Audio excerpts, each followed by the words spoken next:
up there, that's an ash tree. And that's Morel, one of Morel's favorite trees to grow around.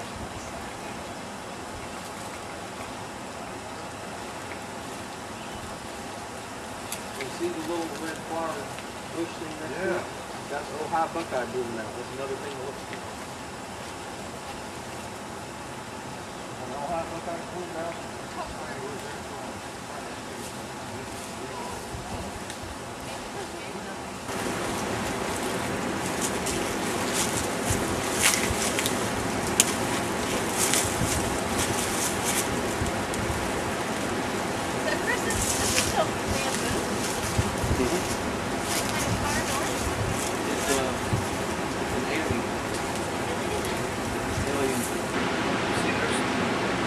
Red bud blossom on the ground.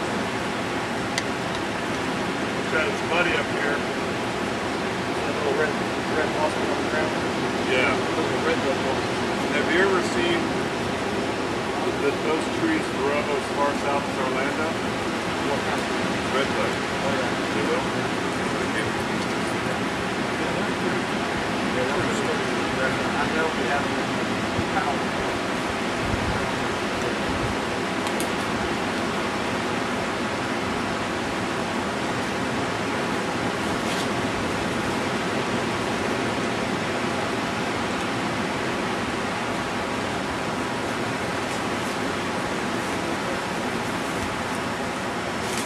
What does the blue mark mean? Do you know, Chris, on the tree? Oh. Yeah, I knew that.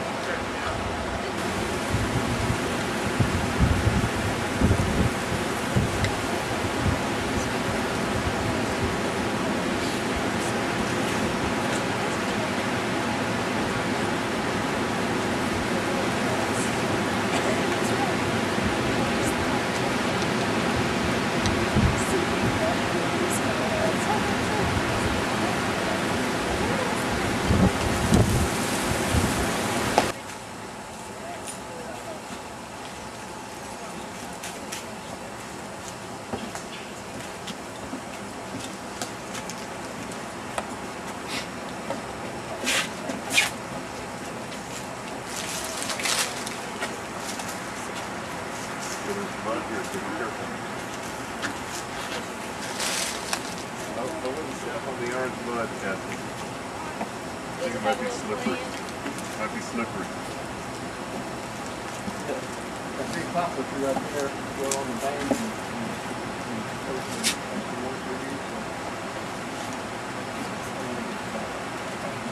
So the mushrooms all caught in this one?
I disagree. I think it's good. It's distinctive. Is it like a good taste? It's a good taste. Okay. Yeah. With Swiss In cheese fact, and if anything, chicken, so the Swiss it's cheese good. makes it a strong, I'd say very distinctive. I think you could put Swiss cheese on a dirt ball and it would taste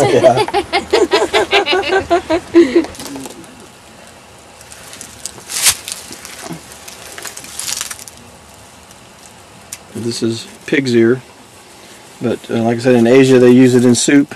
But because of the texture of it and everything, it's it's not something you'd fry and try to eat like that. You just let it dry. And if you find a big quantity of it, you can pick it and dry it out. Just let it sit out and air dry out for a couple of days, and then you can put it in, make a soup stock and add it into your soup or something, and give it some mushroomy flavor, and also it's good for you.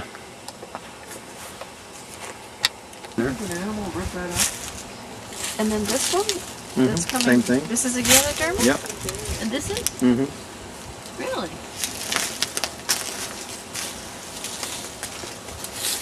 And that's one that just hasn't formed yet. It's just...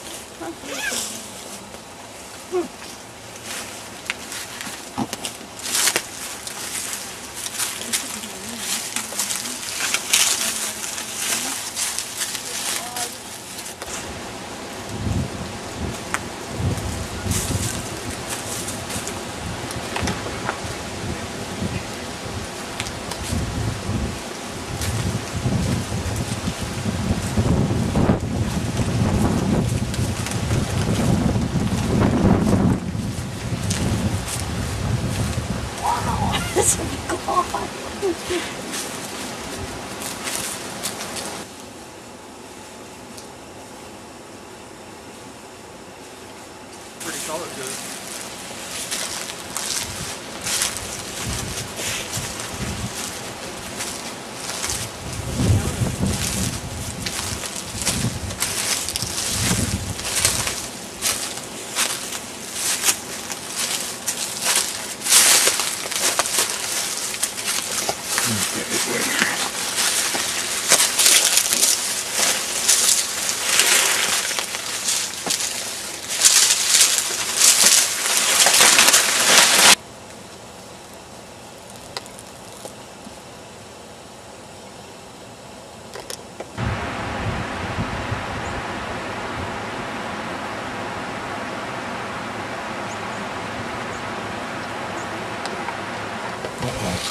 Okay, your name and where you're from? Hi, I'm Rich Halbert from Edenton, North Carolina. I'm basically here to find some morels, but we've been skunked so far, but we're working on this afternoon to try to find some morels. We saw a lot of mushrooms, but no morels yet. And how'd you get started in hunting mushrooms? My brother-in-law got me started when he found a bunch of them and called me and said, why don't you come up and see if we can find some morels? And sure enough, I've done it 2 years in a row now, getting them, and then I normally make a risotto with the mushrooms after we bring them in. So All right, they're good. All right. My turn. Okay, your name and where you're from? All right, my name is Mary Brady, and I'm from Seagrove, Florida. And this is my first mushroom hunt, and I'm here because I read The Omnivore's Dilemma, where he describes mushroom hunting. And I like to cook. Sound like a fun thing, huh? And it is. All right. All right, well, I hope you enjoy the rest of the hunt and our dinner later on. Chris, I'm just glad you're not an axe murderer. Because when I was driving up here last night, I started wondering. Okay, your name and where you're from? My name's Ken Carr. I'm from Mims, Florida. And this is my very first time hunting mushrooms. Okay. I got involved with this because of my daughter. My daughter's Beryl. She's 13 and she's very interested in mushrooms. And we thought this would be a fun trip for her. So we're here for Beryl. All right. You want to say anything, Beryl? Well, I have no idea how I got started, and this is my first mushroom hunt. Mm-hmm. I'm excited. You having fun so far? Yep. All right. And this is Beryl's mom? This is Beryl's mom, Kathy Carr, from MIMS. We're just having fun. Whether we find morels or not, we're still having a lot of fun and finding other fungus, so it's been a good time. All right, sounds good.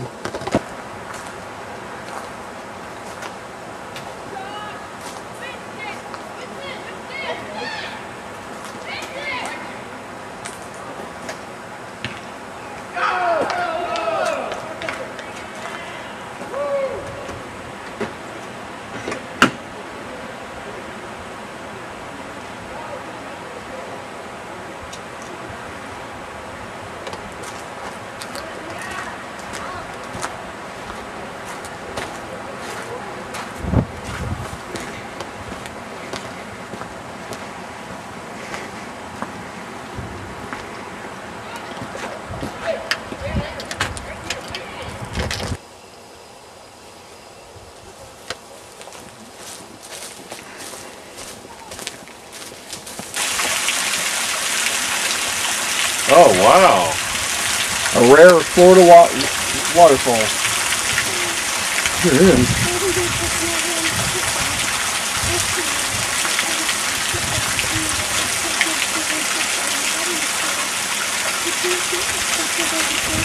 There's a big tree growing out of that. It's still hanging on there. It's a poplar tree. Is it still alive? Yeah. That's amazing. There's only one or two places in the United States that's virgin timber that's never been touched. There's one small place in North.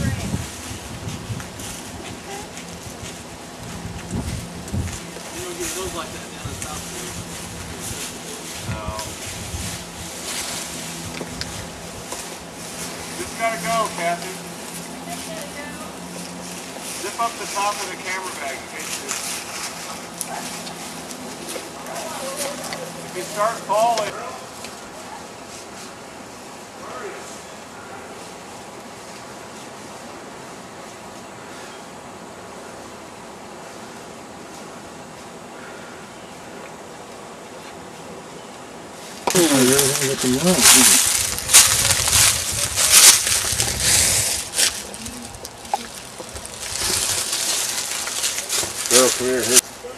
At my Kentucky Foray last year, we were hunting and we were looking under poplar trees. That's where we were finding some morels at. And I came across this one beautiful poplar, and when I got to the base of it, I started looking around it, and I saw that the leaves was kind of rustled a little bit around the base of the tree, and I thought, well, somebody's already been here.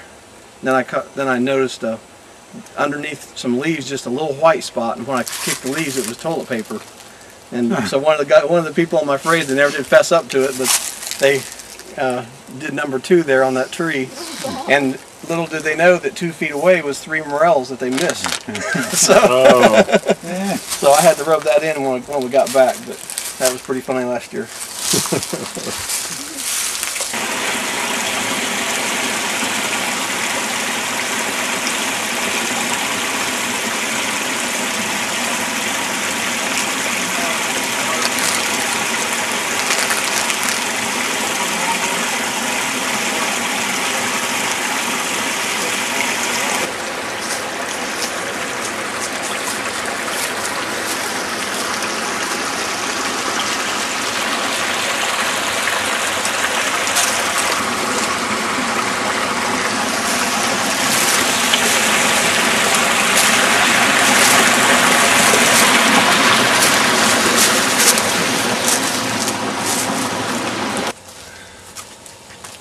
First what? First trillium I've seen all day that has petals on it. Yeah. Oh yeah.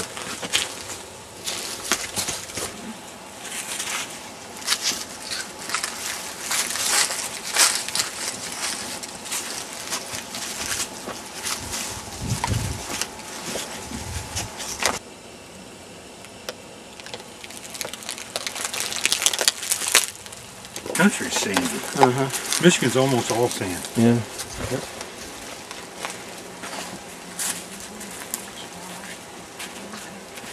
See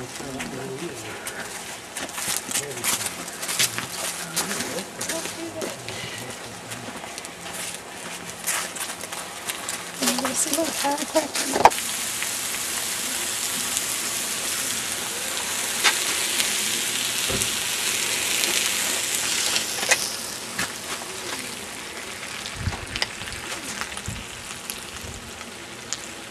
Here's one big morel. How was your dinner and cookout and everything? Dinner was great. Hunting was great. Did you have fun? Learn fun. anything? Yeah, learned a lot about how to identify some trees that I've never seen before. Where to look for mushrooms in ideal conditions. It was good. And what do you say about your first try of morels? It's very good. It's much better. You're right. The other mushrooms are like blah. When I taste these, it's amazing. They're pretty special, aren't they? They are. All right, what do you think of everything? This pasta's out of this world. Yeah. Absolutely fabulous. Look at that. Oh man. The steaks. You could have kept the steaks. Just had the pasta. You're not the first person that said that. I think somebody said your exact words last fall when I did it. So, yep. Wow. It was just fabulous. It was utterly incredible. I've never tasted a morel before, and I certainly will be adding them to my culinary repertoire. And Basil thought the steak was very tasty. Thanks so much. Glad you had a good time. That was wonderful.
You want to know where my morels are hidden at? I'll show you. They're in here. This is the secret spot. No, nobody's allowed in here.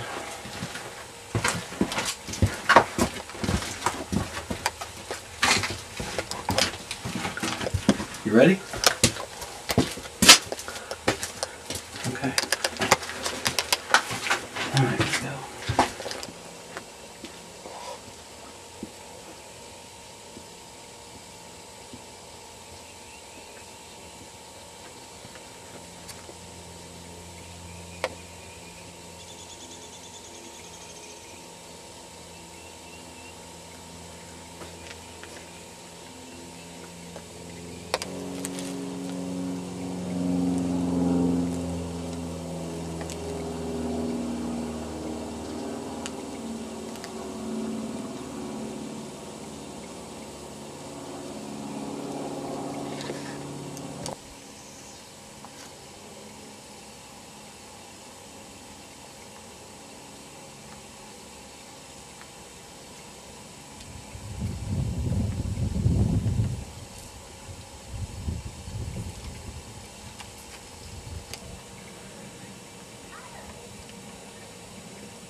if I catch you hunting my morels on my special locations, the forbidden areas, I have built a dungeon to put everybody.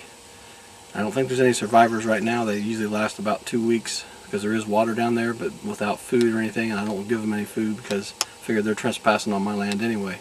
But here's my dungeon, and this is what will happen to you if I catch you on my land. So stay out.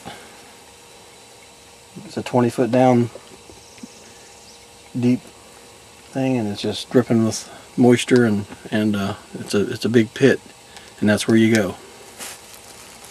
So don't try it. And then I have one other morel spot I'm going to let you take in here. This is where I grow them in the cave. There again, I'll have to shoot you after you see this, but if you want to see it, come on ahead. It's in through here. Nobody's allowed in here. I have a secret method of growing morels in a cave.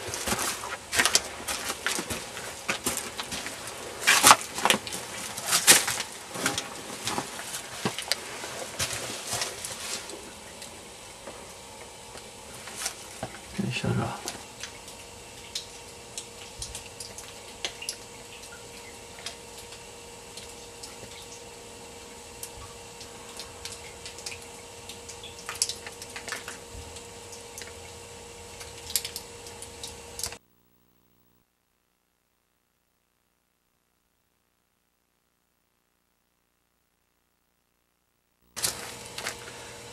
Hello, I'm Chris Matherly. This is the initial first video Morel report of 2008. This is going to be a brief segment that's going to cover the forecast for the spring and everything, and hope you enjoy. This one is going to be available for members and non-members, open to the public, and from this point on there'll be a weekly video report for morels and forecast on a weekly basis that'll be available in the member areas. So hope you enjoy.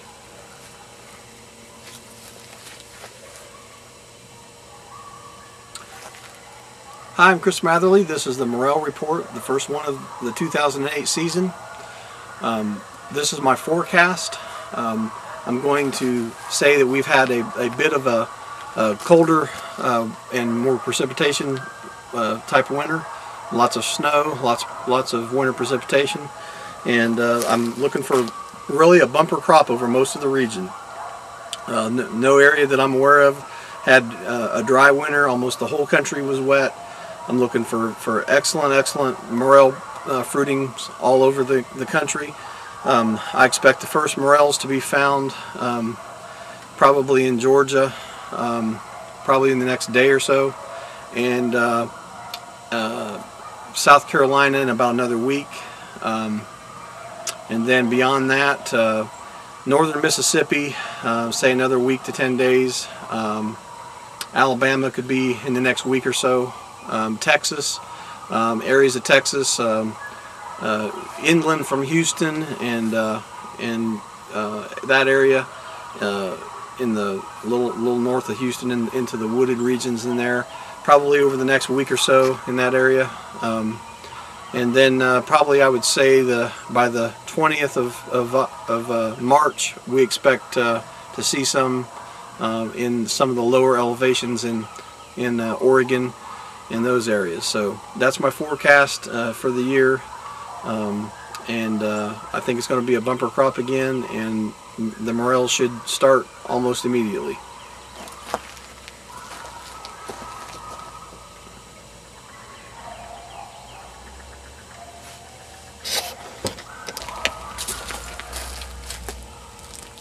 Morels have been reported in Georgia, March the 10th, 2008. Here's the photos of them.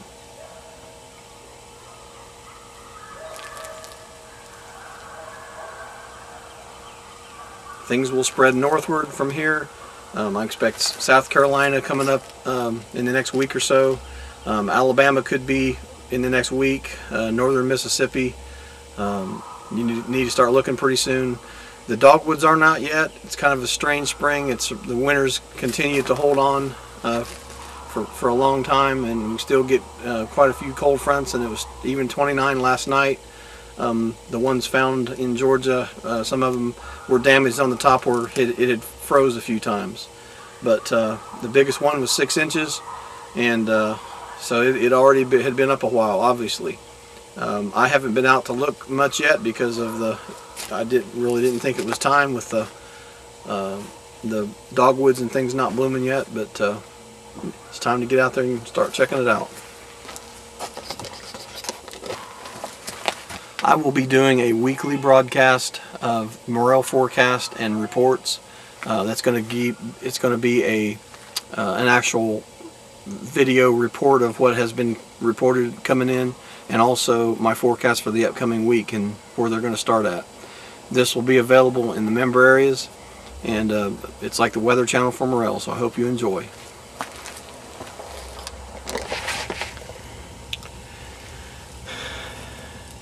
Maple seed pods, another sign of spring. Timing. March 11th, 2008. We're at the early patch in Georgia, and darned if they're not up already. Can't believe it. Not only are they up, they've already even turned tannish to yellow. Check it out. Isn't that a beauty?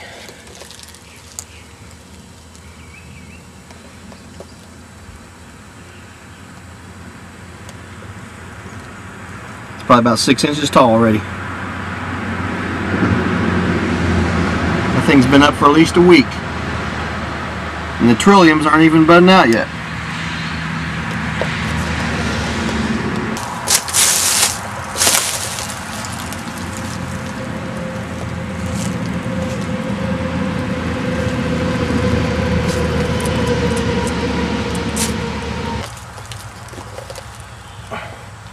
That one's gotten frostbite on the top of it.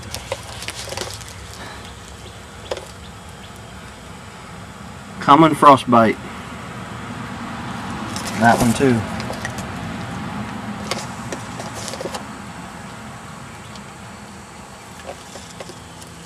It's got the frostbite on the top.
Hello, this is Chris Matherly, and this is the first Morel Report of the 2008 season. And I'm happy to say that